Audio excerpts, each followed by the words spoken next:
In a quiet village where golden fields stretched as far as the eye could see, there lived a donkey, a humble, silent soul. Day after day, he carried the weight of the harvest, hauling heavy sacks of grain from field to market without complaint, without rest, and without asking for anything in return. His owner, a gruff and practical man, took pride in the donkey, not out of affection, but out of convenience. "This donkey is a blessing," he would often say. "He saves me the trouble. At least I don't have to beat him like others do."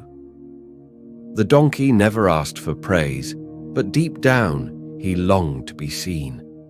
One day, as the donkey rested beneath the shade of an old tree, the owner approached and tied a small bell around his neck. "This bell," he said with an unusual smile, "shows how important you are. When it rings, I know you're working. It proves your worth." The donkey's heart swelled. After all the silent years, he finally believed he was being recognized. From that moment, he made sure the bell rang with every step, pulling harder, walking faster, working longer.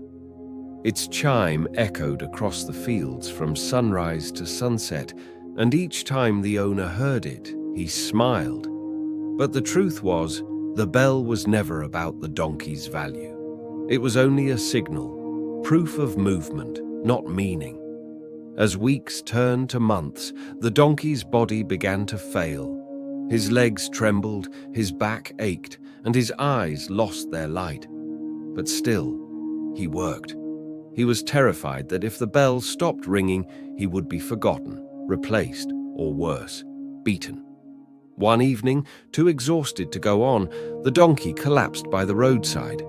He looked at the bell, now dull and lifeless, and wondered if it had ever really been a symbol of his worth or merely a tool to track his labor. Nearby, an old ox who had watched the donkey quietly for some time approached. With gentle eyes, the ox asked, "Why do you push yourself so hard, friend?" The donkey, with tears welling in his tired eyes, replied, "I'm afraid. If I stop, the bell stops. And if the bell stops, I'll be forgotten." The ox lay beside him and spoke softly. "Sometimes the loudest sounds hide the deepest pain. Don't live for the bell. Listen to yourself. The world will never be satisfied. This is your life, your body. You know your worth. You don't need someone else's bell to prove it." The donkey sat in silence, his thoughts drifting to all the times he had waited for a kind word, a gentle hand, or even a moment of warmth from his owner, and found none. The next day, as the donkey walked with another heavy load, his body gave out completely. He collapsed in the middle of the road. The bell rang faintly as he fell, not with pride, but with pain. The owner rushed over, not with concern, but with frustration. He grabbed the load and walked away, never once checking if the donkey was still breathing. The bell had stopped. So had his attention. Moments later, the old ox arrived. He nudged the donkey gently and said with deep compassion, "This is what happens when we forget to value ourselves. Now rest. You've done enough." The ox brought food, water, and healing herbs. He led the donkey to a quiet barn hidden from sight, where he could finally rest. Days turned to weeks, and the donkey slowly recovered. His eyes brightened, his legs regained strength, and for the first time, he began to breathe freely. Meanwhile, the owner struggled without him. The work was hard. His back ached, his hands blistered, and the silence of the fields gnawed at him. He asked every villager if they had seen his donkey. With shame in his eyes, he admitted, "I didn't know he meant so much to me until he was gone."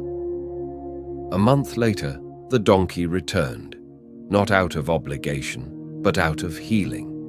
He stood taller than ever before. When the owner saw him, he ran to his knees and through trembling words said, "I'm so sorry. I thought the bell honored you, but I was only measuring your labor, not your heart. I was blind. You weren't just a worker. You were my companion, my friend." The donkey's gaze softened. He stepped forward and gently nuzzled the man's shoulder. In his heart, he forgave him, but made a quiet vow. "I will now live on my terms. I will work as much as I can, not as much as you need." From that day forward, everything changed. The bell was removed. The owner began feeding him, speaking to him, letting him rest without guilt, and the donkey worked, not out of fear, but out of love, out of understanding, out of respect. Moral of the story: don't let the world define your worth by how much you can carry. You are not a machine. Your value doesn't lie in how loud your bell rings, but in how well your soul breathes. Listen to your body, your heart. Real love, real respect comes not from constant doing, but from being seen for who you are.